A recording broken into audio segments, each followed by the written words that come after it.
Recording in progress. Bien, tengan todos y cada uno de ustedes muy buenos días. Vamos a dar inicio en este preciso instante a la sesión de hoy. Bien, vamos a introducirnos a una temática diferente en el sentido de que hoy vamos a hablar un poco ya no de los actos de comercio en sí, ni de las cosas mercantiles, sino más bien de los sujetos que son, digámoslo así, a quienes se les aplica la legislación mercantil, es decir, el Código de Comercio y las demás leyes mercantiles.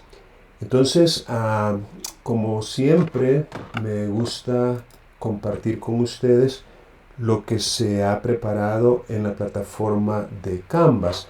Y en ese sentido, pues me gustaría hacer un pequeño repaso de lo que consta aquí en el bloque 2, en el cual se encuentra precisamente la semana en la que nos encontramos. Por cierto, acabamos de finalizar un periodo de vacaciones. Ojalá que lo hayan pasado muy bien al lado de sus familias.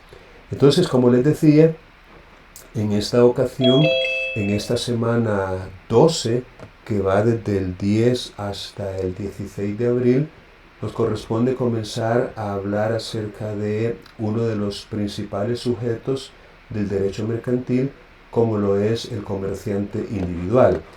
Y vamos a decir también algunas palabras relacionadas con los auxiliares de los comerciantes, que a diferencia del comerciante, obviamente los auxiliares no son comerciantes, sino, como su nombre mismo lo indica, son personas que apoyan, ayudan o auxilian, obviamente a cambio de un salario, de un emolumento, de un honorario, a los comerciantes. Entonces vamos a recordar cuáles han sido a través de la historia los criterios para determinar cuándo es que estamos en presencia de un comerciante y cuándo no. Porque obviamente resulta importante saber distinguir entre una persona que es un comerciante y otra que no lo es. Aún, por supuesto, o principalmente, mejor dicho, en estos días. Vamos a hablar un poquito en cuanto a la capacidad para ser comerciante y de quedar un poco de tiempo también de los deberes que tienen los comerciantes. Para ello se ha preparado una pequeña presentación que ustedes pueden descargar en esta parte haciendo clic en este botón que dice descargar contenidos, y es importante que los puedan analizar. Yo tengo aquí también esta misma presentación, la cual vamos a comentar en esta mañana como parte de esta sesión. Como les dije, el tema de esta semana sería el que está aquí en pantalla, ¿no?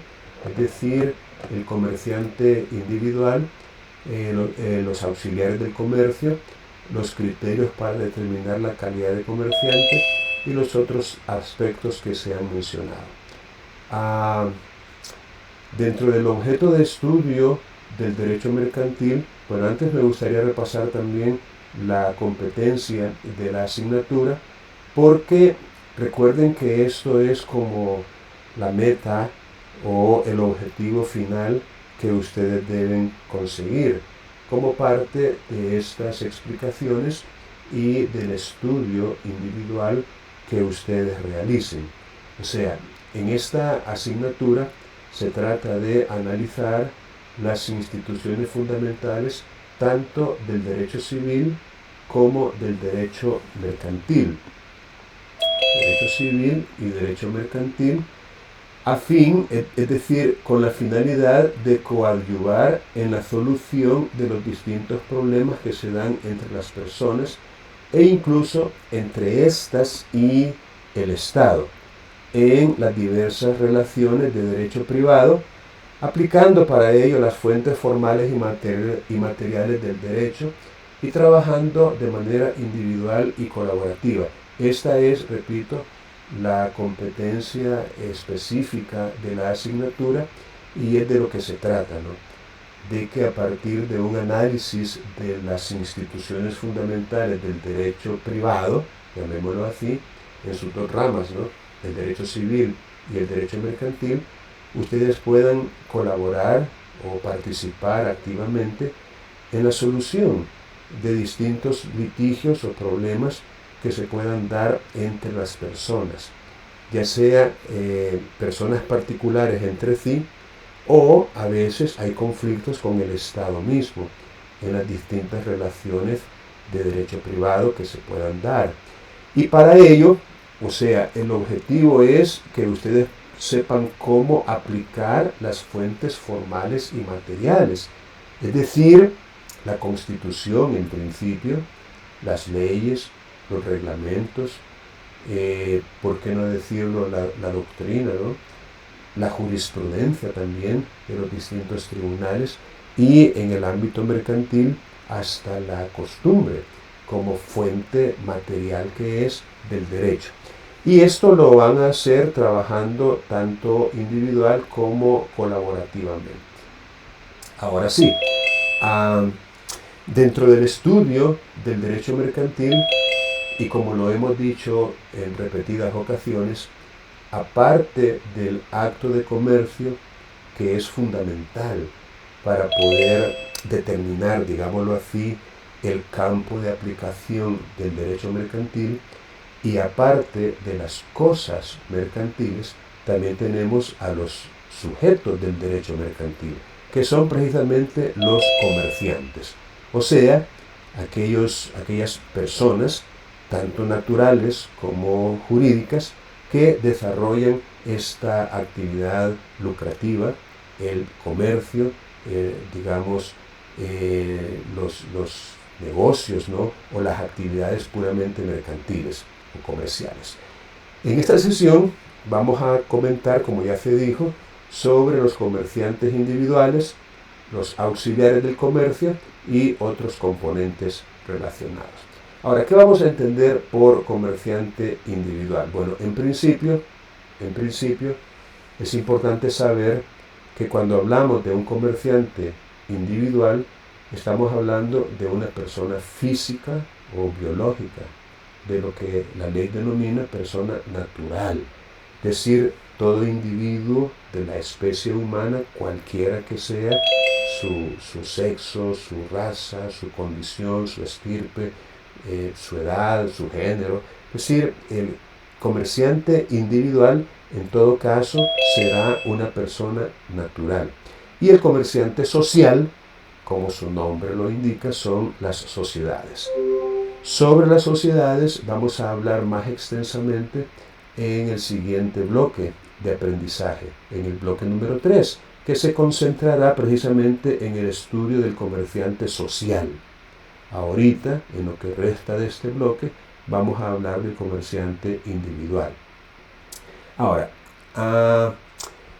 vean, vamos a permitir que ustedes puedan apoyar un poquito en la lectura de estos contenidos, y quiero pues auxiliarme de algunos de ustedes, ¿no?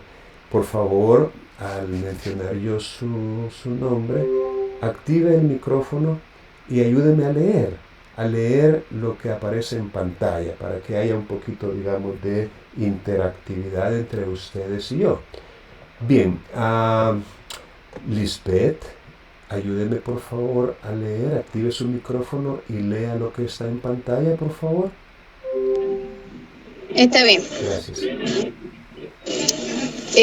Comerciantes. Se reputan derecho comerciantes a las personas que, teniendo capacidad legal para ejercer el comercio, hacen de él su ocupación cotidiana, es decir, aquellas personas que de manera constante se dedican al comercio. Muy bien, gracias Lisbeth. Bien, como podemos ver, hay un requisito implícito en esta definición para poder ejercer válidamente el comercio, es decir, para poder dedicarse a la realización de actos de comercio, y es capacidad legal. Eso es algo que debemos de entrada comprender, que no cualquier persona natural puede válidamente ejercer el comercio. Es decir, no todos pueden válidamente ser titulares de empresas mercantiles o industriales, sino aquellos que tengan otra vez capacidad legal para hacerlo. Ah, vamos a continuar con este ejercicio de lectura y esta vez voy a suplicar a Evelyn. Evelyn, ayúdeme a leer por favor lo que está en pantalla.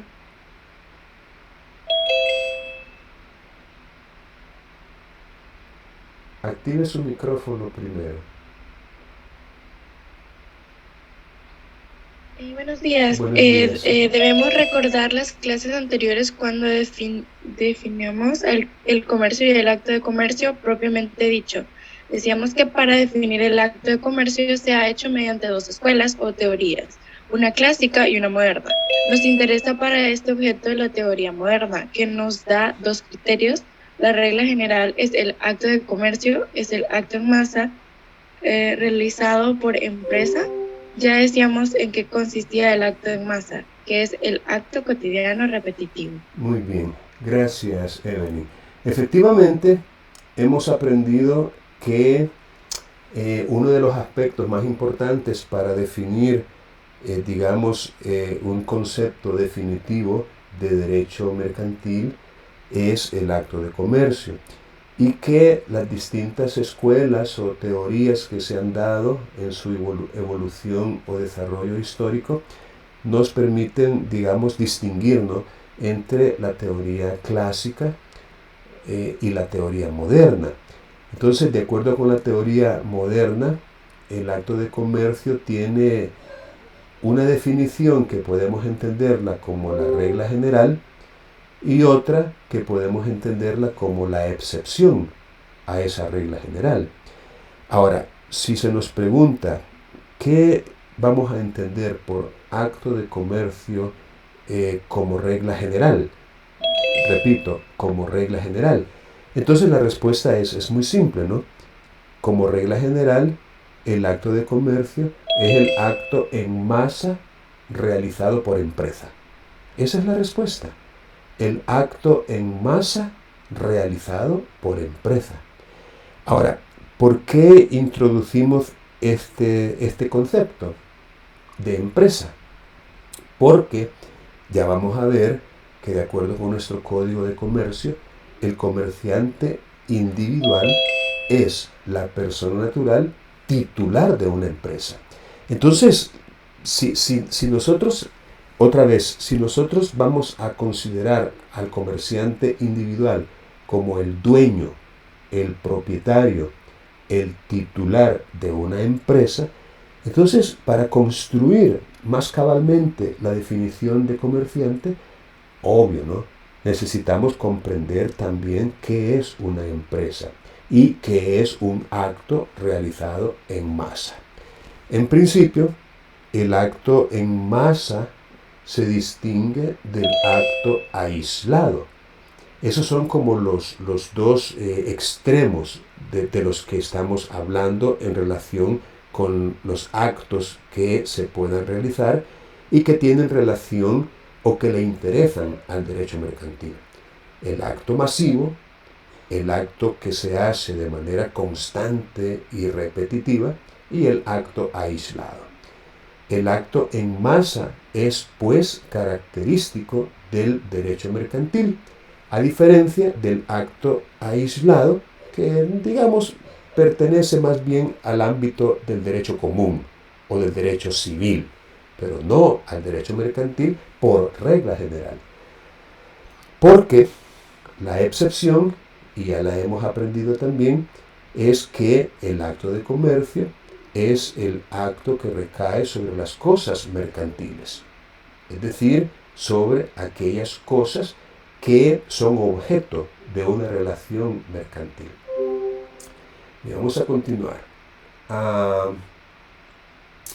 Vamos a pedirle esta vez a Gabriela, ayúdenos a leer por favor lo que aparece en pantalla, Gabriela.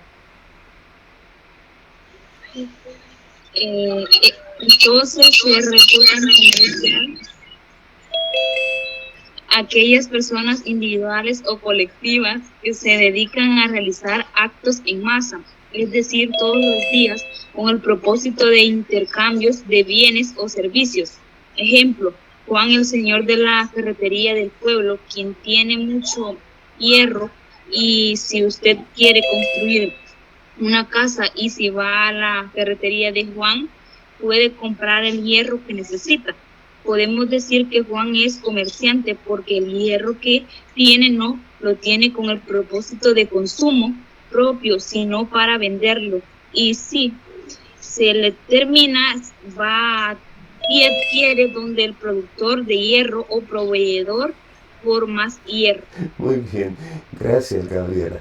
Bien, este es un pequeño ejemplo que nos puede ilustrar, digamos, a un sujeto, a una persona, al dueño de una ferretería en un pueblo, en una ciudad, que tiene, digamos, muchos artículos o bienes que precisamente sirven para la construcción de casas, de edificios, de muros, de tapiales o de lo que sea, ¿no? Entonces, esta persona adquiere de un proveedor en su calidad de comerciante mayorista, digámoslo así, no al detalle o detallista, sino al mayoreo, adquiere muchos bienes, entre ellos hierro, cemento, clavos, arena, alambre, piedra, es decir, él tiene lo que son materiales de construcción, como quien dice, disponibles, para que todos aquellos que deseen adquirirlos lo puedan hacer a cambio de un precio. Entonces este es un ejemplo de una persona que hace este tipo de actividad de manera cotidiana, cada día, constantemente, y en un mismo día varias veces. Es decir, un acto masivo es un acto repetido constantemente, lo cual, decía el autor, que por cierto, les recuerdo la necesidad de consultar doctrina, ¿no? Y este autor nos explica mucho sobre todo lo que estamos aprendiendo. Es Roberto Lara Velado, uno de los coautores, por cierto, de nuestro actual Código de Comercio, y valdría la pena, pues, dedicar tiempo para poder leer sus explicaciones. Es una obra que ustedes ya la tienen, ¿verdad? Y yo les recuerdo la conveniencia, la necesidad de leer detenidamente este contenido, estos materiales. Esta obra se llama Introducción al Estudio del Derecho Mercantil y ha sido ya compartida con ustedes. Así que les recuerdo que hay que leerlo. Bien, por otro lado, tenemos como comerciantes, por así decirlo, o mejor dicho, no como comerciantes, aquí voy a corregirme, no como comerciantes, sino como personas que quedan sujetas a la legislación mercantil, aquellos que accidentalmente ejecutan actos de comercio. Aquí ya no entramos a la regla general, que son los actos en masa, sino que ahora entramos a la excepción, que son los actos que recaen sobre cosas mercantiles y que son actos que se realizan no masivamente, sino accidentalmente, incidentalmente podemos decir también, o como quien dice aisladamente, es una buena forma de decirlo también. Entonces el artículo 1 del Código de Comercio, entre otras cosas, dice que ese código y las demás leyes mercantiles van a regir las cosas mercantiles. Entonces, cuando una persona realiza un acto y ese acto tiene como objeto, o sea, el acto recae sobre una cosa mercantil, y no importa si es accidentalmente mercantil o típicamente mercantil, esa persona queda sujeta al derecho mercantil. Es decir, el Código de Comercio y las demás leyes mercantiles serán aplicables a ese acto, aunque no haya sido hecho masivamente, sino aunque haya sido hecho de manera aislada, pero lo que caracteriza a ese acto y que lo convierte en un acto de comercio es el que recaiga sobre una cosa mercantil, es decir, sobre una cosa ya sea accidentalmente mercantil o típicamente mercantil. Recordemos, las cosas son accidentalmente mercantiles cuando de manera transitoria, de manera no permanente, de manera temporal, son objeto de relaciones mercantiles. Y el ejemplo que se nos da sobre cosas accidentalmente mercantiles, es decir, sobre cosas que son mercantiles para mientras, no de forma permanente, sino momentánea, las cosas accidentalmente mercantiles, el ejemplo típico que se nos da es el de las mercancías.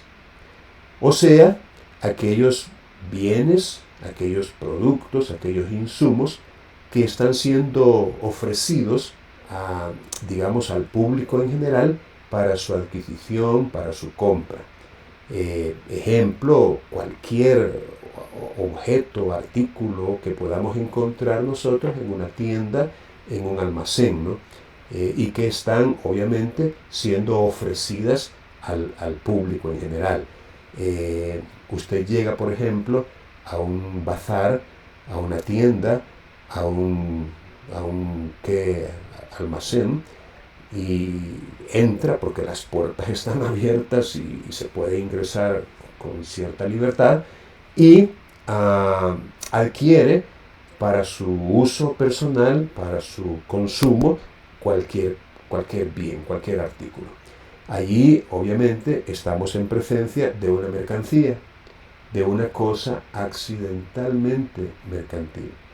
Y aunque usted no sea comerciante, porque no es dueño de una empresa mercantil, aunque usted no sea un sujeto del derecho mercantil, ese acto que ha realizado y por haber recaído sobre una cosa mercantil, aunque sea accidentalmente mercantil, ese sería un acto de comercio. Y como tal, quedaría sujeto también al Código de Comercio y demás leyes mercantiles. Ahora, las cosas típicamente mercantiles, a diferencia de las accidentalmente mercantiles, estas otras, las típicamente mercantiles, son para siempre. Es decir, tienen ese carácter de manera permanente. Son cosas que nacieron para servir al comercio. Su creación obedece a propósitos eminentemente mercantiles. Cuando se pensó en ellos, se estaba pensando para que sirvieran al comercio. Y eso precisamente es lo que justifica su razón de ser, su existencia misma. Y dentro de estas cosas típicamente mercantiles tenemos la empresa misma. Recuerden, la empresa es una cosa mercantil y es una cosa típicamente mercantil. La empresa no es una persona, no es un sujeto de derechos. La empresa no tiene personalidad jurídica propia, no tiene, digamos, una existencia legal como tal. Es una cosa, es un objeto, es un bien, es una herramienta o instrumento en manos de su dueño para ejercer el comercio. De tal suerte que una empresa es susceptible de ser enajenada. Si usted es el dueño de una empresa, la puede enajenar, la puede donar, la puede permutar, o sea, cambiar por otra cosa, la puede vender, la puede, grabar, la puede dar como garantía para el pago de alguna deuda, de alguna obligación. Es más, si no cumple usted con esa obligación, la empresa le puede ser embargada y eventualmente le puede ser quitada. Es decir, puede ser vendida al mejor postor en pública subasta o puede ser adquirida por adjudicación en pago al acreedor que lo está demandando. O sea, la empresa es una cosa que puede moverse de unas manos a otras mediante una enajenación. Incluso la empresa se puede transmitir por muerte de su titular. Otra vez, cuando pensemos en una empresa, pensemos en una cosa como si estuviéramos pensando en cualquier otra cosa. No es pues una persona.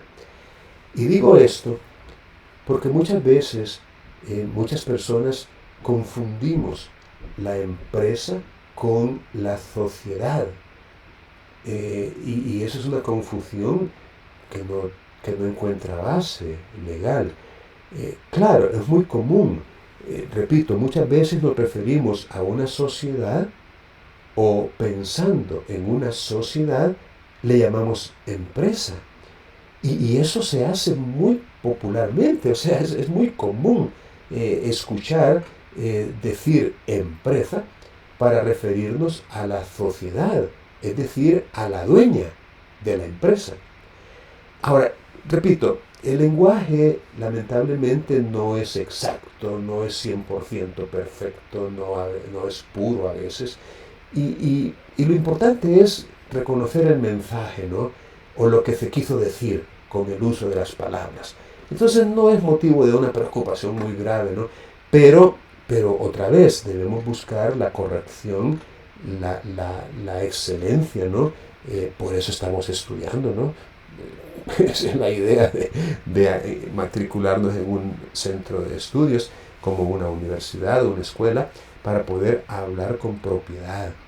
Y como les repito, a veces la utilización incorrecta o impropia de las palabras puede generar dificultades o disputas o discusiones o debates.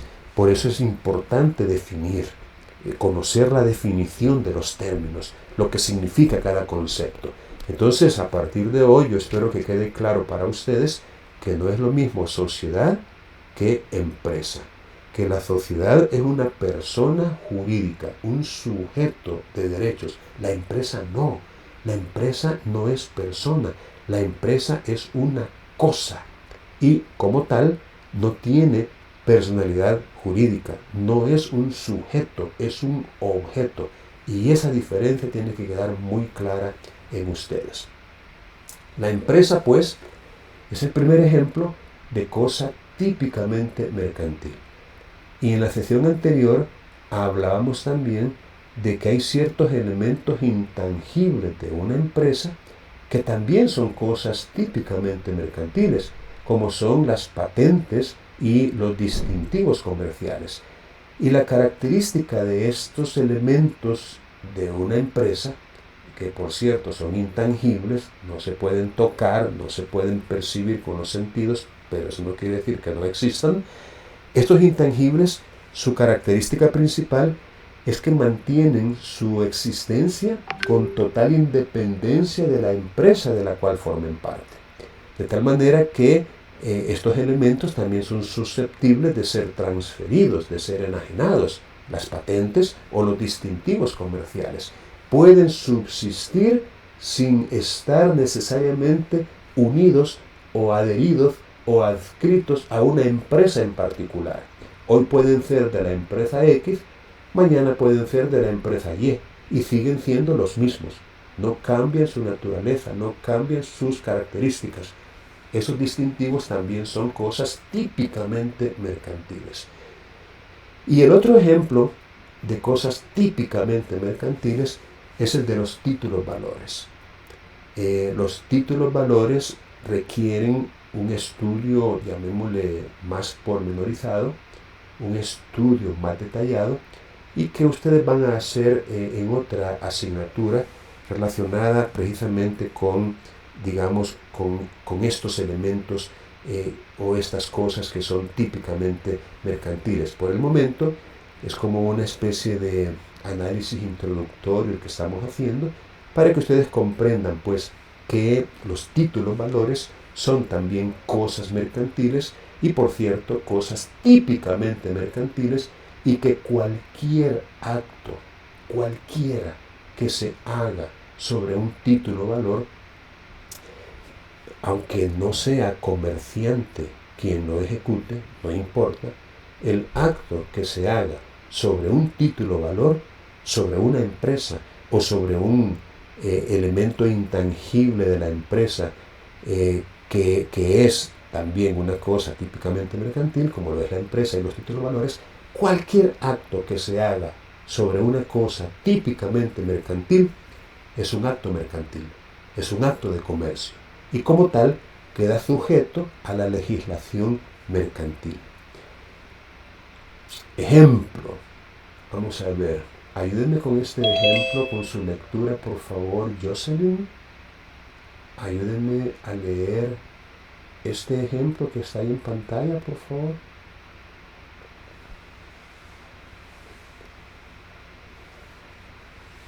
Jocelyn, ¿sigue por ahí?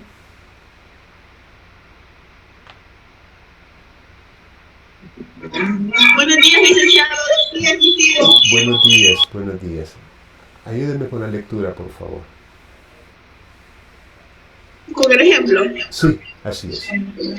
Bueno, el abogado que ejerce la representación legal en una diligencia, cuyo cliente le hace el pago por medio de un cheque, lo relativo para hacer cumplir o ejecutar el cheque se regirá por las normas mercantiles como aquellos actos para hacer el cambio o endoso del cheque. El abogado no es comerciante.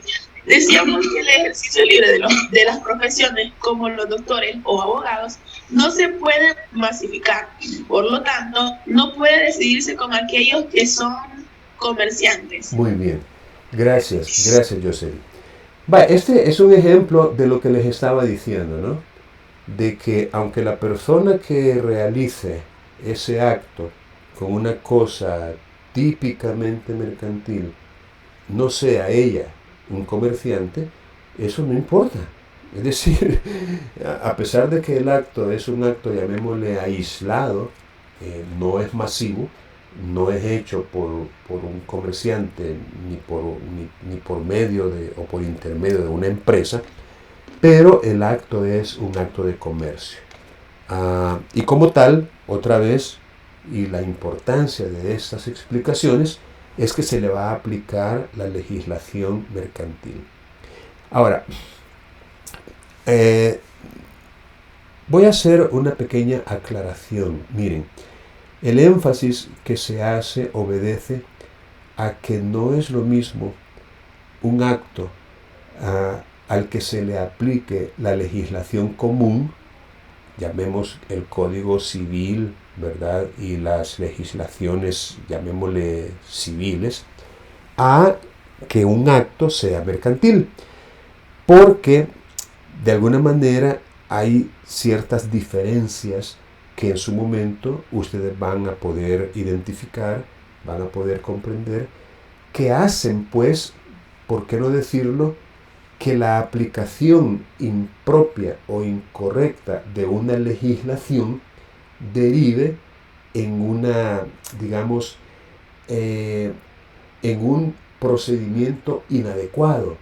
Esa creo yo que es la palabra procesalmente más aplicable al asunto. Una vía procesal para resolver el conflicto que no es la adecuada, que no es la que correspondía aplicar, que no es la idónea para resolver el asunto y que eso podría generar, fíjense bien, la nulidad de lo actuado. Se han dado muchos casos, muchísimos, demasiados, en donde por error se ha pretendido aplicar a ciertas situaciones, a ciertos conflictos, una normativa que no es la que le corresponde. Claro, distinguir, por ejemplo, entre un caso penal y un caso de familia resulta mucho más fácil, ¿no?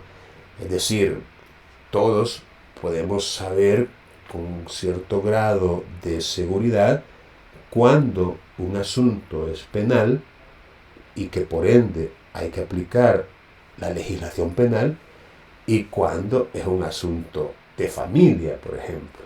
Usted no va a ir con un juez de lo penal a solicitar el cuidado personal de algún hijo o hija, o alimentos, o el divorcio.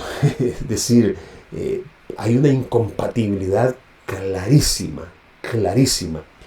Pero ojo, de la misma manera en que habría nulidad si un juez de familia pretende aplicar la ley penal, falta de competencia material. De igual manera lo habría si en un proceso que debería aplicarse la legislación mercantil se aplicara la legislación civil.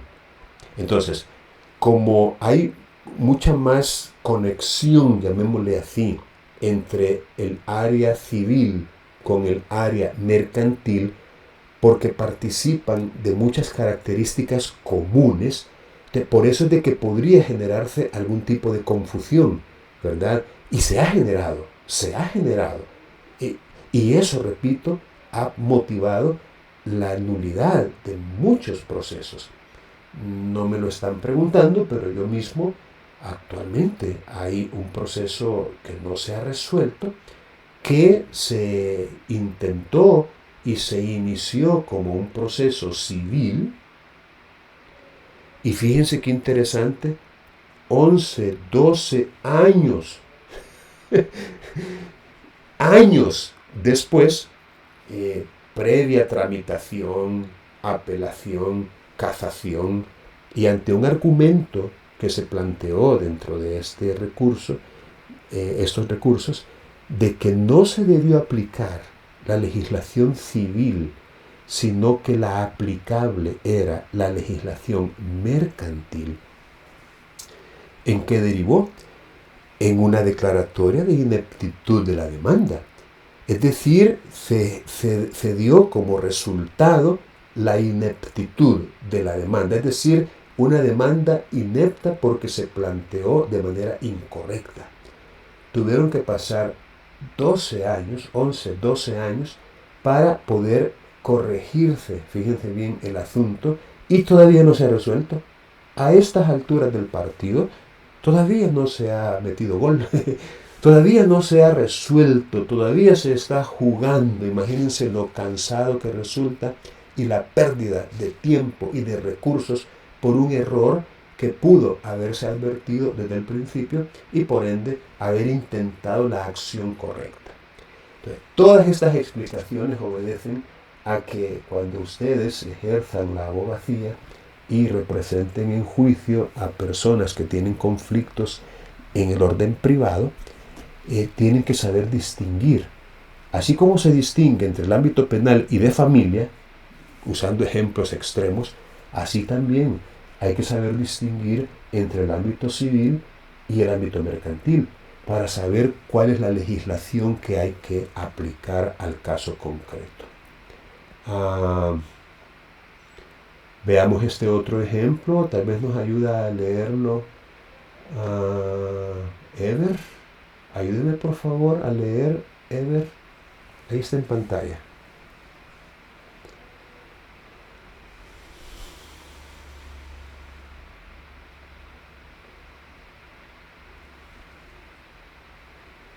Ever, ¿está por ahí? Tiene que activar el micrófono.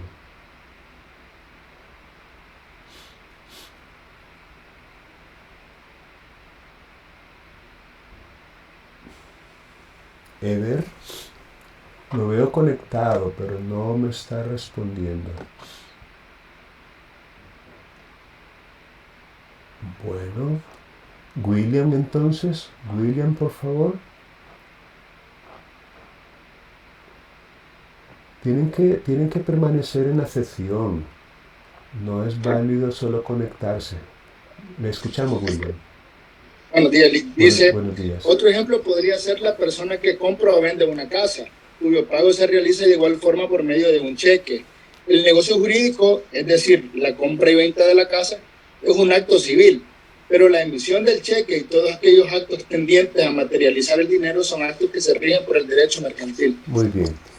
Y ello por la simple y sencilla razón de que se utilizó una cosa típicamente mercantil.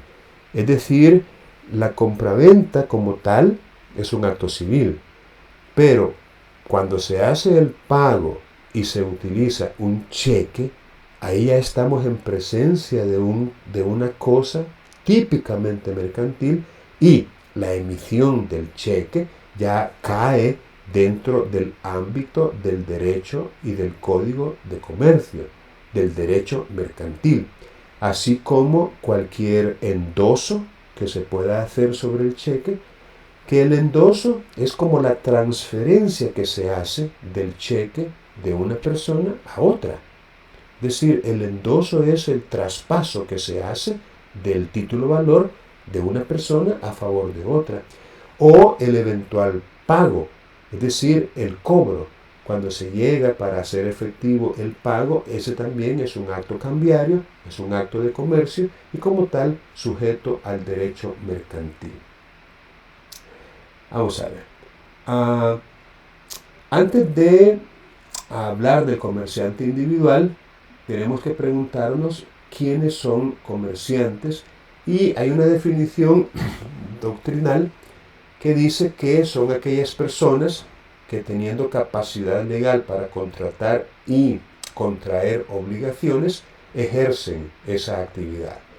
Nuestro código, en el artículo 2, el Código de Comercio, define a los comerciantes individuales como las personas titulares de una empresa mercantil y también a las sociedades. Es decir, comerciante individual es la persona natural titular de una empresa mercantil y comerciante social son las sociedades.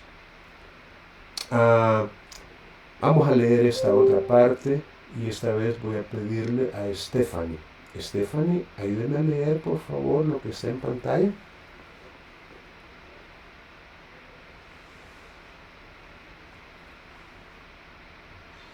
Buenos días, licenciado. Buenos días, Stephanie. El inciso segundo de dicha disposición legal expresa que se presumirá legalmente que se ejerce el comercio cuando se haga publicidad al respecto o cuando se abra un establecimiento mercantil donde se atienda al público. ¿Será que el dueño de la tienda de la colonia, barrio o cantón donde vayamos a comprar artículos de consumo son comerciantes?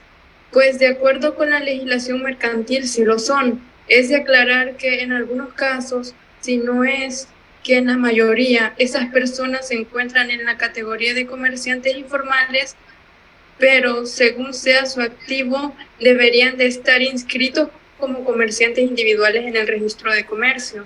Bien, gracias, Esther, gracias. Miren, aquí se introduce, digamos, ¿cómo le podemos llamar? Una situación especial, y es la de muchas personas que se dedican a actividades que son comerciales o mercantiles, pero que lo hacen de una manera informal. Es decir, comercio informal es un término que aplicamos a aquellos que ejercen el comercio, pero no lo hacen, digamos, con sujeción a ciertas obligaciones que los comerciantes, tanto individuales como sociales, tienen y que aparecen en la ley. De ahí su nombre, ¿no? Comerciantes informales. Entonces, sin embargo, hemos aprendido que el concepto de empresa no depende de una importancia o de un tamaño determinado. Hemos aprendido que hay grandes empresas y hay también pequeñas empresas. Bueno, incluso hay hasta unas denominaciones como microempresa, pequeña empresa, gran empresa, precisamente para ilustrar esto que se acaba de decir, de que no depende de su tamaño y que, como muy bien lo dice el autor, así como un banco, un almacén, son empresas, también lo es un carro ambulante, ¿no? De mercancías ambulantes, como el vendedor de cocos o el vendedor de relojes o de baratijas, también es titular de una empresa. Pero otra vez, y aquí sí me gustaría tal vez hacer algunas consideraciones para que queden, digamos, como una inquietud para que ustedes puedan revisarlo. Miren, Vamos a irnos a la Constitución de la República. Vamos a ver si podemos compartir en pantalla. A ver si me permite. Vamos a ver. Aquí está. En la Constitución de la República, vamos a ver si lo puedo mostrar. Ok. Aquí en pantalla podemos ver la Constitución y voy a remitirme al artículo 115. El artículo 115 de la Constitución, vamos a ver si puedo ampliar esto. Aquí está.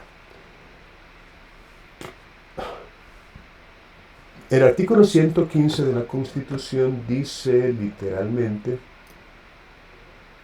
que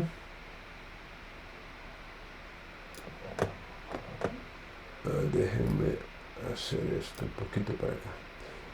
El comercio, la industria y la prestación de servicios en pequeño. Fíjense qué interesante cómo la Constitución, estoy tratando de que no se corten las palabras, pero no se logra. Bien, el comercio, la industria y la prestación de servicios en pequeño son patrimonio de los salvadoreños por nacimiento y de los centroamericanos naturales. Su protección, fomento y desarrollo serán objeto de una ley. Recordemos que la Constitución es ley primaria y, digamos, la mayoría de sus normas y de sus principios podría entenderse que tienen una aplicación directa, es decir, son, digamos, operativas. La mayoría de las disposiciones constitucionales, especialmente aquellas que tienen que ver con derechos fundamentales, no hay necesidad de que una ley secundaria regule su ejercicio. Pero hay otras normas que sí, es decir, y la misma Constitución lo exige, ¿no? Es decir, la misma Constitución exige que ese principio, ese derecho, esa garantía que contiene, requiera de una ley secundaria, de una ley especial que la regule. Son normas, pues, que no son operativas, o sea, no son de aplicación inmediata, directa, sino que requieren de una ley que le dé, digamos, aplicabilidad, que la nutra de contenido y que la desarrolle. Son, pues, normas programáticas. De ahí la diferencia entre normas constitucionales operativas y normas programáticas. Desde el momento en que usted encuentre en la Constitución que una ley va a desarrollar algo que ella ha mencionado, estamos ante una norma programática. De tal suerte que si no existiera esa ley, pues habría, por qué no decirlo, una omisión de parte del legislador que daría incluso lugar a, por qué no decirlo, a un tipo de amparo, ¿no? Constitucional, ¿no? Porque el legislador debe dictar esa ley que desarrolle o regule el mandato contenido en la Constitución. Entonces, traigo esto a cuenta porque cuando dice aquí, en la parte final, que la protección, el fomento y el desarrollo del comercio, la industria y la prestación de servicios en pequeño serán objeto de una ley, entendamos, de una ley secundaria, de una ley especial. Entonces tenemos que ir y buscar esa ley. ¿Y para qué la vamos a buscar? Bueno, para saber, por vía de ejemplo, cuándo vamos a estar en presencia de un comercio o industria en pequeño y cuándo no. O sea, estamos hablando otra vez de la dueña de una tienda, de la señora que vende tortillas, del sastre que tal vez no solamente se limita a surcir, como decimos, o reparar algunos daños que pueda tener la ropa, sino que también la produce de manera, digamos, informal, ¿no? Y la tiene ahí en alguna especie de vitrina o escaparate, camisas, pantalones, calzonetas o qué sé yo, chores. Entonces, estamos hablando de personas que podrían caer en esta categoría. ¿Y qué tal si de repente viene un chapín, ¿no? Un guatemalteco, un nicaragüense, un hondureño, y comienzan a prestar este tipo de... O digamos tal vez no un chapín, porque aquí incluye los centroamericanos naturales, pero qué tal un mexicano, un colombiano, un venezolano, que no es un centroamericano natural, entonces viene y pretende ejercer este tipo de actividad en pequeño, porque esa es la palabra clave aquí, en pequeño. Entonces, otra vez, y queda como asignación para ustedes, ¿cuál sería esa ley? Esa ley secundaria que regule el comercio y la industria en pequeño. Les advierto que había hasta como en el casi 99, algo así, había una ley que se llamaba precisamente ley reguladora del comercio y la industria en pequeño. Pero esta ley fue derogada. Y fue derogada cuando entra en vigencia una ley llamada Ley de Inversiones. Entonces, les anticipo eso para que ustedes puedan, pues, tomar un poquito de tiempo y buscar en internet estas leyes, ¿no? Para poder conocer, repito, cuál sería el comercio, la industria y la prestación de servicios en pequeño. Es decir, ¿qué vamos a entender? Obviamente, aquí estamos hablando de cantidades de dinero o de activo.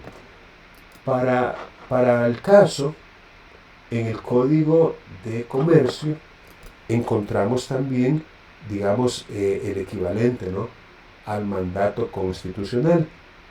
Precisamente en el artículo 6, si ustedes leen el artículo 6 del Código de Comercio, aquí prácticamente en consonancia con lo que dice el artículo 115 de la Constitución, dice el artículo 6, esta vez del Código de Comercio, que solamente pueden ejercer el pequeño comercio y la pequeña industria los salvadoreños por nacimiento y los centroamericanos naturales, quienes tendrán derecho a la protección y asistencia técnica del Estado en las condiciones que establezca una ley especial. Otra vez nos está remitiendo a una ley especial que, como les repito, hasta 1999 era la ley reguladora del comercio y la industria en pequeño, y luego la ley de inversiones viene y deroga esa ley, pero hay que averiguar hasta qué punto mantuvo esta protección, esta asistencia técnica, este fomento, este desarrollo del pequeño comercio y de la pequeña industria.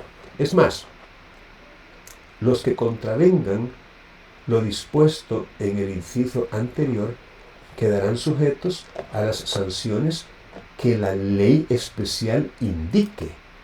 O sea, esa ley especial tendría que indicar o establecer sanciones para aquellos que, no siendo salvadoreños por nacimiento ni centroamericanos naturales, ejerzan el pequeño comercio o la pequeña industria.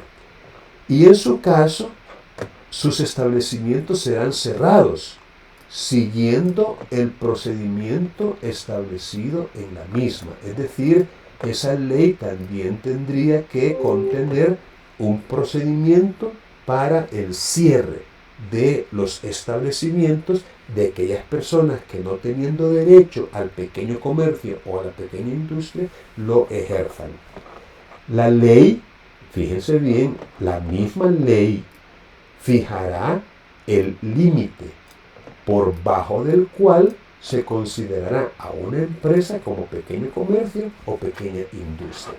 De cuando uno lee estas normas que son, utilizando una terminología que es más propia del derecho penal, pero que se aplica, son leyes como abiertas por cuanto no se cierran en sí mismas. Pues, o sea, este artículo, el artículo 6, en realidad no es un artículo que diga, digamos, la solución, sino más bien es un artículo que establece una hipótesis, un caso concreto, pero remite a otra ley para darle solución a lo que el artículo plantea. En otras palabras, el artículo 6 no resulta suficiente para poder entender o determinar cuándo vamos a estar en presencia del pequeño comercio o la pequeña industria y cuándo no, porque nos está remitiendo a otra ley. Entonces la tarea, llamémoslo así, para ustedes, es averiguar cuál sería ese límite. ¿Cuál sería el límite? Y por qué no decirlo, cuál es también esa ley especial a la que se refiere no solo el artículo 6 del Código de Comercio, sino también el artículo 115 de la Constitución. Así que les voy a dejar eso como tarea para que ustedes puedan indagar al respecto. Vamos a ver si podemos continuar aquí con la presentación para referirnos ya puntualmente al comerciante individual. Vamos a pedirle a Lisette, por favor, ayúdenme usted a leer.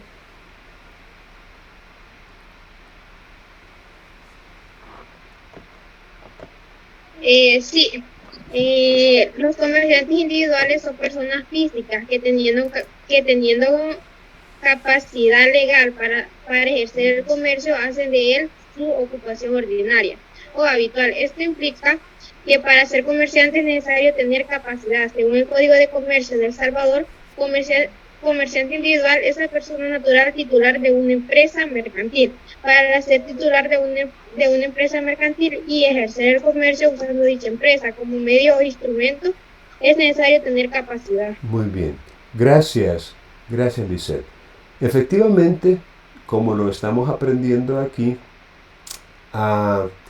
hay una definición de comerciante que probablemente genere algún tipo de confusión, porque es una definición que traemos, digámoslo así, desde el derecho mercantil clásico, en el cual se pensaba de que el comercio o el ejercicio del comercio era una profesión, o en su momento que era como como una actividad habitual. Pero la teoría moderna vino a mejorar un poco el concepto, quizás no del todo, porque todavía, en nuestras mentes todavía tenemos aquello de que el comerciante es un profesional, como que fuera una profesión. Y el autor, de una manera muy clara, me refiero a Lara Velado, el autor explica que el ejercicio del comercio no es una profesión y que el comerciante no es un profesional. Y él aclara, ¿no?, que la profesión, o sea, el ser profesional, requiere el conocimiento y el manejo de ciertos conceptos, de ciertas teorías, de ciertas técnicas o destrezas que no necesariamente forman parte de lo que un comerciante debe tener para ser tal. Es decir, como que se dejó de lado, se descartó el que el comerciante sea un profesional o que el ejercicio del comercio sea algo habitual. Porque, otra vez, la definición que nos da de comerciante individual la teoría moderna es simplemente el ser titular de una empresa mercantil. Ser titular de una empresa mercantil. Y eso es lo que dice nuestro código. Sin embargo, no cualquiera, y aquí es como la diferencia, y yo hago énfasis en ella, no cualquiera es titular o puede ser titular de una empresa. No cualquiera. Sino que se necesita tener, repito, capacidad. Y precisamente en cuanto a la capacidad para ser comerciante, el artículo 7, Romano 1, prescribe que son capaces para ejercer el comercio las personas naturales que según el Código Civil son capaces para obligarse. Entonces, la capacidad para ejercer el comercio utilizando como herramienta una empresa, o dicho en otras palabras, la capacidad para ser titular de una empresa mercantil, o dicho de otra forma, la capacidad para poder ser válidamente un comerciante individual, es la misma capacidad civil para obligarse. Cuando hablamos pues de esta capacidad para obligarse, estamos hablando de la capacidad de ejercicio. Recordemos que la capacidad se puede clasificar en dos: la capacidad adquisitiva o de goce y la capacidad de ejercicio, llamada también capacidad legal, o capacidad para obligarse, o capacidad para contratar. Es decir, una persona, por el hecho de ser persona, y así de sencillo, por el hecho de ser persona, tiene capacidad adquisitiva, tiene capacidad de goce, tiene capacidad, por ser sujeto de derechos, de adquirir derechos y de incorporarlos en su patrimonio. Y esa capacidad la tenemos todos, por el hecho, repito, de ser personas. Pero la capacidad de ejercicio, esa es diferente. Esa ya no la tienen todas las personas, sino solamente aquellas que, digámoslo así, reúnen determinadas cualidades o determinados requisitos establecidos por la ley. Y en ese sentido, la capacidad legal de una persona consiste, vamos a ver, en la posibilidad o aptitud de poder obligarse por sí misma, es decir, sin el ministerio o la autorización de otra persona. La capacidad de ejercicio, pues, la vamos a encontrar en el artículo 1316 del Código Civil, inciso final. En otras palabras, por favor, cuando a usted se le pregunte quiénes son capaces para ejercer el comercio, entonces la respuesta corta sería, bueno, aquellos que, según el Código Civil, son capaces para obligarse. Esa, repito, es una respuesta corta, no es completa, no es suficiente, porque habría que ver, pues, y también aclarar quiénes son esas personas que, según el Código Civil, son capaces para obligarse.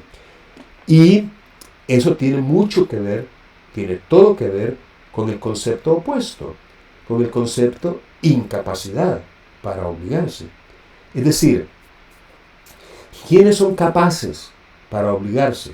Y ahí pues hay una especie de quizás un vicio de dicción o error semántico al decir, son capaces para obligarse aquellos que la ley no declara incapaces. Es un círculo vicioso, una petición de principio, hasta cierto punto una falacia, una definición equivocada, pero que en todo caso es la que da la ley. porque la ley dice de que son capaces aquellos que la ley no declara incapaces. Entonces, para entender la capacidad de ejercicio, tenemos también que hacer referencia a la incapacidad de ejercicio, porque los que no son declarados incapaces, esos son los capaces. Entonces, ¿a quiénes la ley declara incapaces? Bueno, hay que buscarlo también en el Código Civil. Y de hecho, quizá vamos a hacerlo. Vamos a hacerlo para que la idea no quede incompleta o truncada. Déjenme ver si me puedo remitir al Código Civil, si lo tengo por aquí. Aquí está.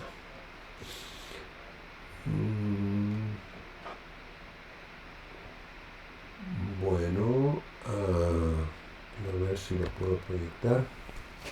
Bien, aquí tengo en pantalla el Código Civil y me voy a remitir al artículo 1316, que es el que estamos comentando. Este artículo 1316, vamos a ver si puedo hacerlo un poquito más grande la letra.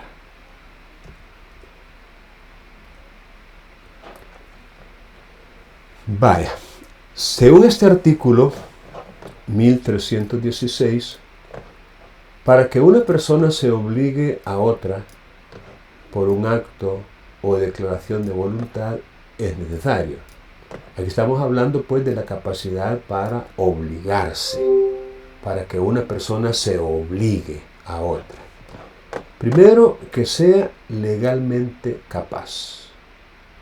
Luego, que consienta, o sea, que esté de acuerdo, que preste su consentimiento en dicho acto o declaración y que ese consentimiento no adolezca de ningún vicio. Los vicios de que un consentimiento puede adolecer, y esto se aplica, fíjense bien, no solo a los actos civiles, sino también a los mercantiles. Por supuesto que también a los mercantiles. Los vicios son el error, la fuerza y el dolo. Error, fuerza y dolo son los vicios de que un consentimiento podría eventualmente adolecer. Para que una persona se obligue, debe estar de acuerdo, debe prestar su consentimiento, pero hacerlo sin influencia alguna de error, fuerza o dolo. Es decir, tiene que hacerlo libremente, sin ningún vicio. También el acto debe recaer sobre un objeto lícito, lo que implica que debe tener un objeto, porque no puede haber, digamos, obligación sin objeto, y además el objeto tiene que ser lícito, y también debe tener una causa, y no solo eso, la causa también debe ser lícita. Básicamente, estos serían como los requisitos para que una persona se pueda obligar a otra. Y la capacidad es uno de ellos. Y precisamente a la capacidad legal se refiere el inciso final, que es lo que veníamos diciendo en la diapositiva anterior. Que la capacidad legal de una persona consiste en poderse obligar por sí misma, sin el ministerio o la autorización de otra. Es decir, cuando una persona ya no necesita que alguien más, digamos, tutele, valore, evalúe y en todo caso autorice o esté de acuerdo. No, la persona es legalmente capaz cuando ya no necesita, digámoslo así, del consentimiento, de la autorización o del ministerio de otra persona. Permítanme que eso está. Déjenme ver si puedo. Aquí. ¿Dónde está? Ok. Ahora, es lo que les decía aquí, miren, en el artículo 1317. toda persona es legalmente capaz, regla general, excepto las excepciones, aquellas personas que la ley declara incapaces. Entonces, para poder entender quiénes son capaces, hay que leer primero sobre quiénes son incapaces. Y aquí comienza diciendo que son absolutamente incapaces los dementes, los impúberes y los sordos que no puedan darse a entender de manera indudable. Fíjense bien, estas tres categorías de personas no tienen capacidad para obligarse, no tienen capacidad legal, no tienen capacidad de ejercicio, son incapaces para actuar tanto en lo civil como en lo mercantil. Es decir, no puede ser titular de una empresa mercantil una persona que no tiene capacidad, digamos, no tiene raciocinio, no está en su sano juicio, no razona, no piensa bien. Es decir, una persona que está mentalmente enferma, no tiene capacidad legal, no puede ser titular de una empresa mercantil. Tampoco las personas que son impúberes. Ya hemos hablado de este concepto de impúberes y se ha dicho al respecto que son aquellos varones que no han cumplido 14 años de edad. Es decir, los niños y adolescentes que no han cumplido 14 años de edad. Y en el caso de las mujeres, son aquellas que no han cumplido 12 años de edad. Vean, este es otro concepto con el cual ustedes tienen que familiarizarse y deben manejarlo, dominarlo muy bien. Es decir, impúberes son, repito, aquellas personas naturales que siendo hombres o varones no han cumplido 14 años de edad. Y en el caso de las mujeres son aquellas que no han cumplido 12 años de edad. Estos tampoco pueden ser titulares de una empresa mercantil. No podrían ser dueños, no podrían ser comerciantes individuales. Y tampoco lo pueden ser los sordos que no puedan darse a entender de manera indudable. Sus actos, no importa si son civiles o mercantiles, aquí la regla es la misma.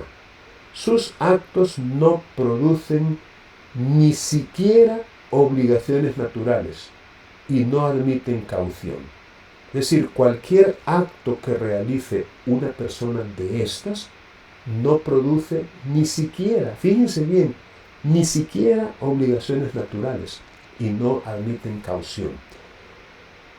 Para poder ahondar en el concepto de obligaciones naturales, váyanse al artículo 1341 de este mismo Código Civil, para poder, digamos, profundizar un poco más en cuanto a las obligaciones naturales, para poder entender este concepto.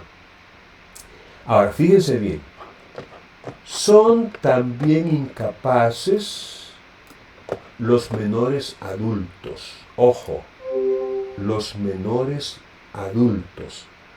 Esta es una definición que también necesitamos nosotros manejar. ¿Quiénes son los menores adultos? Ya definimos los impúberes. Hoy nos toca los menores adultos.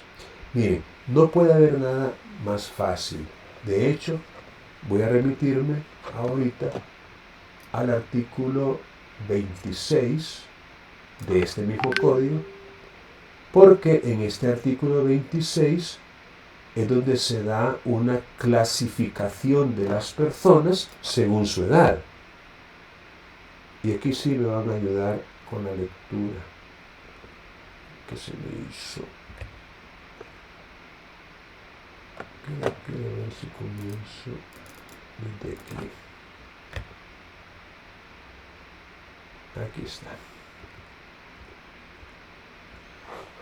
Vale, fíjense bien. Y déjenme preguntarle a quién tenemos por aquí. Ricardo. Ricardo, ayúdenme a leer, por favor, el artículo 26, si es tan amable. Ricardo, ¿está por ahí?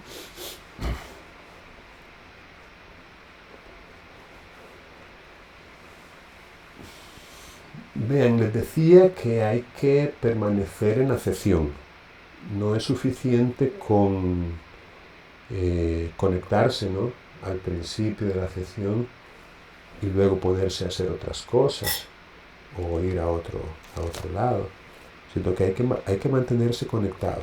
Ricardo, otra vez.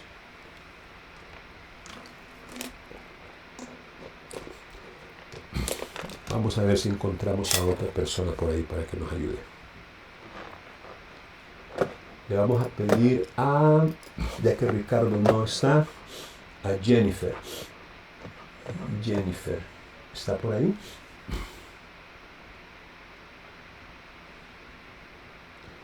Caramba. Ricardo, Jennifer. ¿Tomás? ¿Qué me dice usted? Ya vamos a empezar a poner sanciones por inasistencia.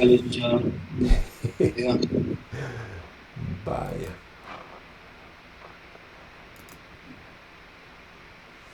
Tomás, por favor, artículo 26.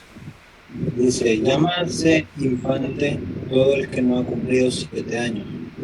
Impúber, el varón que no ha cumplido 14 años y la mujer que no ha cumplido 12 años. Menor adulto, el que ha dejado de ser impúber. Mayor de edad o simplemente mayor, el que ha cumplido 18 años. Y menor de edad o simplemente menor, el que no ha llegado a cumplir. Gracias, Tomás. Vale, si ustedes se fijan bien, este artículo 26 hay que relacionarlo con el artículo 1316, 1318. Hay que relacionarlo también con el artículo 7 del Código de Comercio, porque es el que nos indica cuáles son, digamos, las categorías o las clases de personas atendiendo a su edad. Por ejemplo, un niño que no ha cumplido 7 años, el Código Civil le llama infante. Probablemente esta nomenclatura, llamémosle así, esta forma de definir ya no tenga aplicación práctica por las nuevas leyes, ¿no?, que se han promulgado en relación con la niñez, la primera infancia, la adolescencia, etc. Pero por lo menos el concepto de impúber, el concepto de menor adulto y el concepto de mayor de edad, esos continúan. Es decir, aquí no ha habido ninguna variante en cuanto a lo que vamos a entender por impúber o por menor adulto. De hecho, menor adulto, en este artículo 26, y que lo vamos a relacionar con el 1318, es sencillamente el que ha dejado de ser impúber. Pero como se dice menor, es decir, ha dejado de ser impúber, pero que todavía no ha cumplido 18 años de edad. Porque al cumplir los 18 años de edad, se deja de ser menor y se pasa a ser mayor de edad. Y no solo, digamos, se adquiere la capacidad legal a los 18 años de edad, sino que también la ciudadanía, de acuerdo con nuestra Constitución. Es decir, hay un artículo por ahí en la Constitución, creo que es el artículo 71, déjenme buscarlo.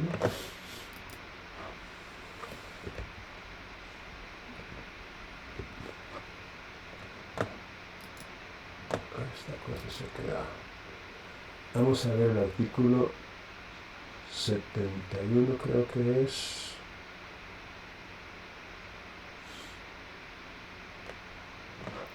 Va, imagínense, el artículo 71, de una manera muy directa y clara, dice, son ciudadanos todos los salvadoreños mayores de 18 años. Entonces la Constitución establece también la ciudadanía para todos los salvadoreños que somos mayores de 18 años de edad. Entonces, en el Código Civil, repito, de acuerdo con el artículo 26, al cumplir 18 años se es mayor de edad o simplemente mayor. Y cuando no se tienen 18 años se es menor de edad o simplemente menor. Eso es, repito, lo que dice nuestro Código Civil en su artículo 26. Y otra vez, cuando lo vinculamos con el 1318,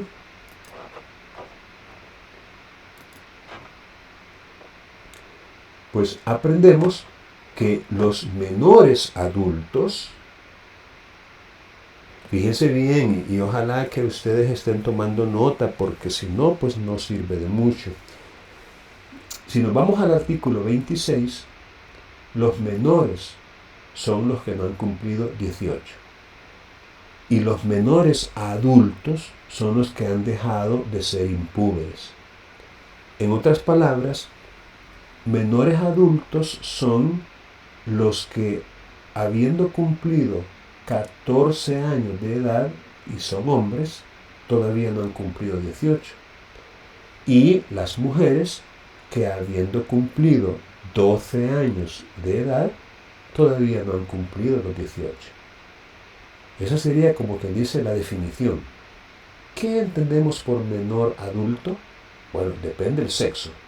El hombre que ya cumplió 14, pero que no ha cumplido 18.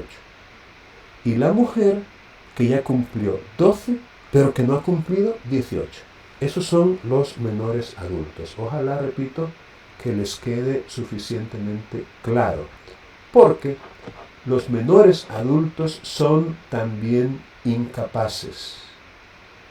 Pero la incapacidad de los primeros, o sea, la incapacidad de los menores adultos no es absoluta. No es absoluta, sino que es lo que se conoce como incapacidad relativa. Pues sus actos pueden tener valor en los casos determinados por la ley. Como quien dice, su incapacidad no es absoluta porque en ciertos casos determinados por la ley, los actos realizados por los menores adultos podrían tener valor. Pero ojo, en los casos determinados por la ley. Quiere decir que si estamos en presencia de un caso que no está determinado por la ley, sus actos no tienen valor. Es decir, sus actos son nulos. Ahora bien, que haya incapacidad absoluta o que haya incapacidad relativa, poco importa. El acto es nulo igual. O sea, es nulo en el sentido de que no vale, no produce efectos. Ahora, ¿por qué estamos haciendo este análisis, este estudio? Porque estamos hablando precisamente de la capacidad para ejercer el comercio. Y es que el artículo 7 dice literalmente, son capaces para ejercer el comercio, primero, las personas naturales que según el Código Civil son capaces para obligarse. Entonces, si yo le pregunto a usted, y ojo, tome nota, porque recuerden que estamos, cerca de un laboratorio y de un examen, de una prueba evaluada, Y pues yo les voy a hacer preguntas de lo que se les ha estado explicando, ¿verdad? Entonces la pregunta sería, ¿quiénes, según el Código Civil, son capaces para obligarse? ¿Quiénes? Entonces, ahí es donde tendría que decir, bueno, aquellos que la ley no declara incapaces, ok, de acuerdo, pero ¿a quiénes declara incapaces la ley? Fácil, a los menores de edad, ya sea que sean impúberes o ya sea que sean menores adultos. Claro, la incapacidad de los menores adultos no es absoluta, es relativa, en el sentido de que sus actos podrían tener valor en los casos determinados por la ley. Pero usted necesita una disposición legal que indique sin lugar a dudas que a pesar de que era un menor adulto, el acto puede valer. Porque si no tiene usted esa disposición legal, hay nulidad, no hay capacidad. Es decir, la incapacidad le afecta al menor adulto. Ahora, el artículo 7 continúa refiriéndose a otras personas que son capaces para ejercer el comercio, entendamos, para ser titulares de empresas mercantiles, son capaces, y dice, los menores que teniendo 18 años cumplidos hayan sido habilitados de edad. Fíjense bien, menores que teniendo 18 años cumplidos. Aquí tenemos una incongruencia con el artículo 26 del Código Civil, pero es una incongruencia que tiene una explicación histórica. Y la explicación es bien sencilla. La mayoría de edad, cuando se dictó el Código de Comercio, se alcanzaba a los 21 años. La mayoría de edad se alcanzaba a los 21 años.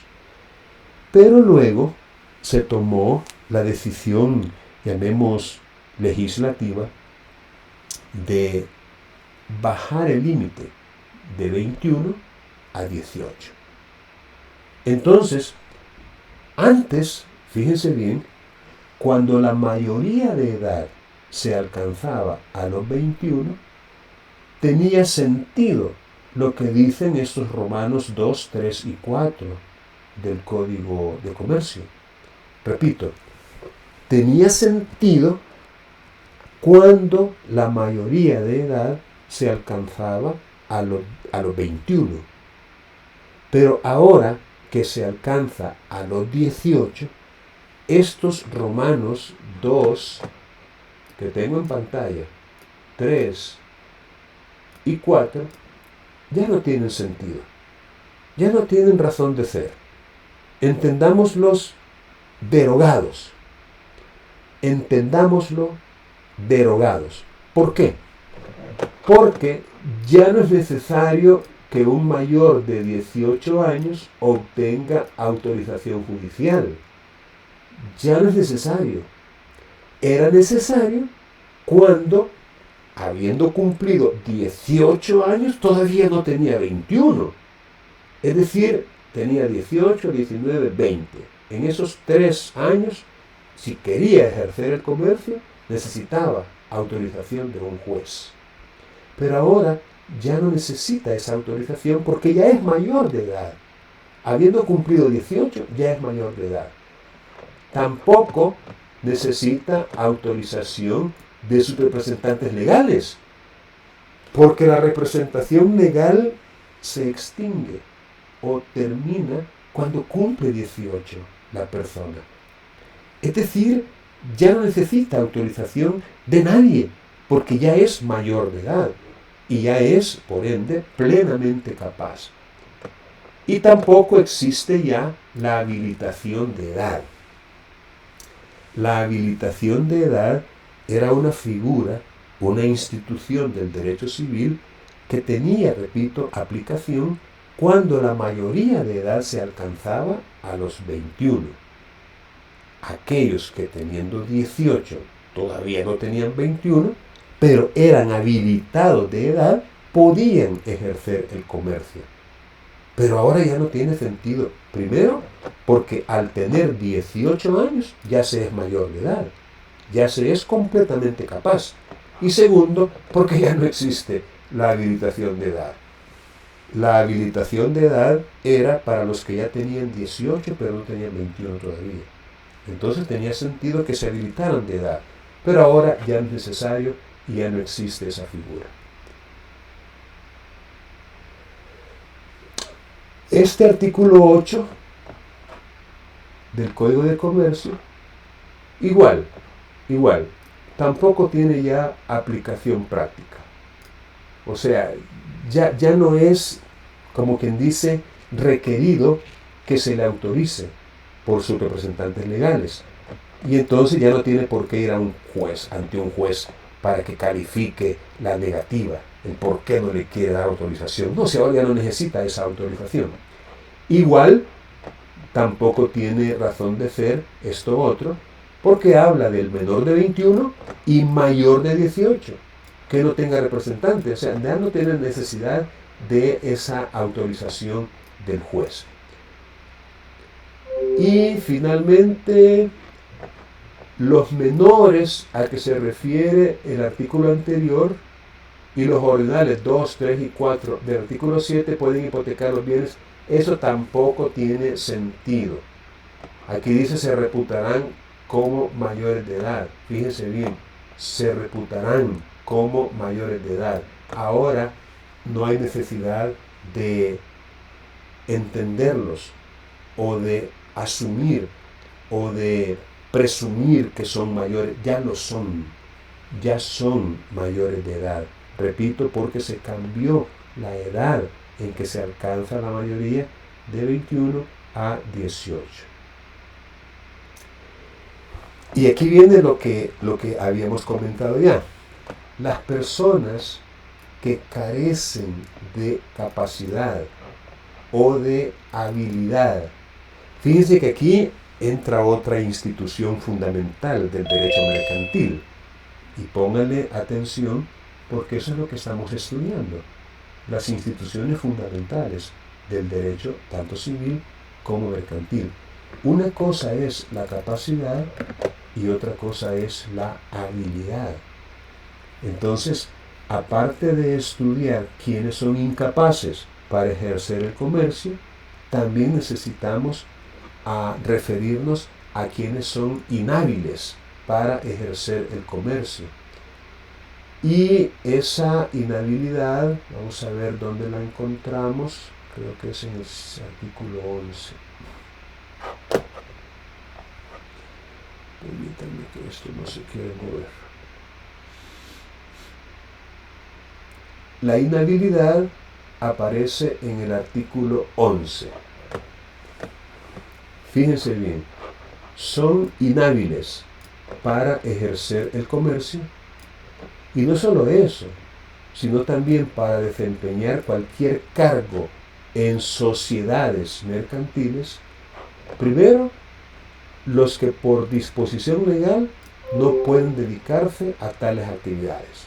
Aquí igual, tiene que haber una norma que les prohíba o que les impida dedicarse a esas actividades, como lo son ejercer el comercio o desempeñar cualquier cargo en una sociedad.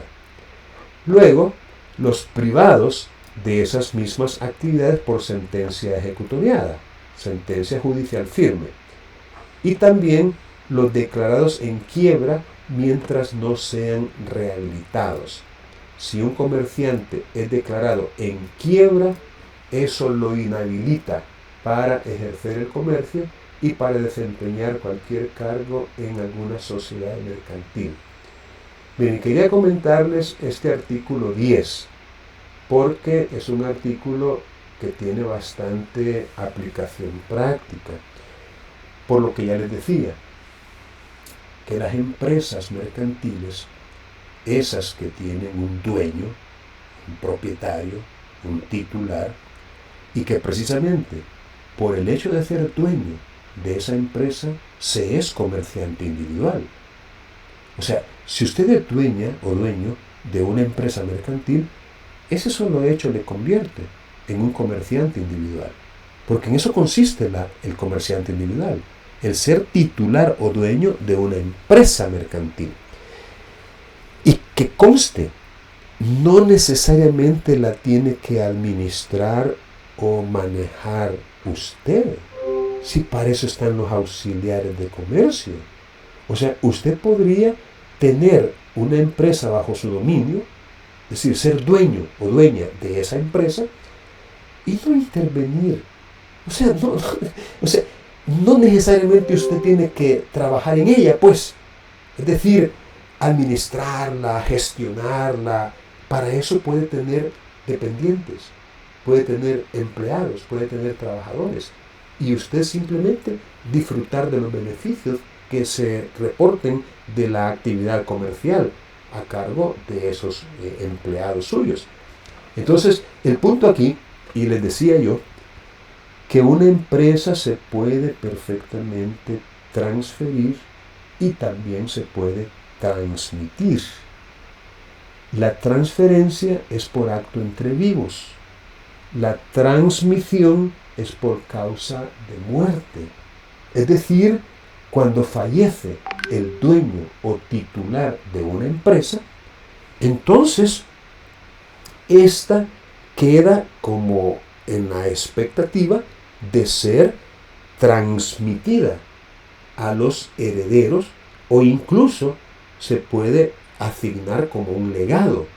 Es decir, en el testamento, el comerciante individual perfectamente puede legar, como quien dice, le dejo la empresa X, dando el nombre de ella, a, qué sé yo, a un sobrino, a un amigo, a un vecino, a un compañero de escuela que tuvo, a un hijo, a su cónyuge. Se puede legar de manera individual, como un legado.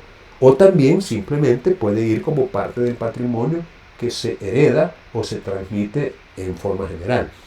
Entonces, las personas, vuelvo al artículo 10, que no tienen capacidad o habilidad para ejercer el comercio, no podrán ser titulares de empresas mercantiles. Y como hemos aprendido que no hay reglas sin excepción, salvo lo dispuesto en los incisos siguientes. Fíjense otra vez, la regla general es que si no se tiene capacidad o habilidad para ejercer el comercio, pues la regla general es que no se puede ser comerciante individual, no se puede ser titular de una empresa. Pero aquí viene la excepción, salvo lo dispuesto en los incisos siguientes. Veamos en qué consiste. Dice, cuando un incapaz adquiriera por herencia o donación una empresa mercantil, primer hipótesis, primer supuesto, y cuando se declare sujeto a curatela un comerciante, esos son los supuestos, el juez decidirá sumariamente y con informe de 2 peritos si la empresa ha de continuar o debe liquidarse. Y en ambos casos, el juez establecerá en qué forma y en qué condiciones, pudiendo establecer las limitaciones que juzgue oportunas. Si el causante hubiere dispuesto algo sobre ello, se respetará su voluntad cuando no ofrezca grave inconveniente a juicio del juez. Aquí tenemos, pues, en este inciso, las 2 hipótesis o las 2 circunstancias que podrían justificar el que una empresa pueda continuar y por ende seguir siendo, digamos, titular de ella un incapaz o un inhábil. Por ejemplo, se le deja por herencia una empresa a un niño de 10, 11, 15 un joven, años de edad. Entonces, el juez va a decidir con informe de 2 peritos si esa empresa puede continuar o hay que liquidarla. Si el juez decide que continúe, entonces ahí se da el caso de excepción, de que una persona incapaz puede ser titular de ella. ¿Por qué? Porque el juez decidió que continúe. Pero si el juez decide que no continúe, entonces no podrá ser esa persona un comerciante. Bien, vamos a terminar porque ha llegado ya el momento de tomar la asistencia y voy a dejar de grabar ahorita, pero si alguno de ustedes tiene alguna pregunta, la puede formular con toda libertad.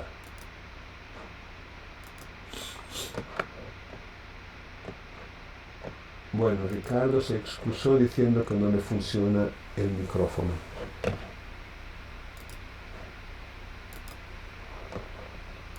Recording stopped. Déjenme hacer otra.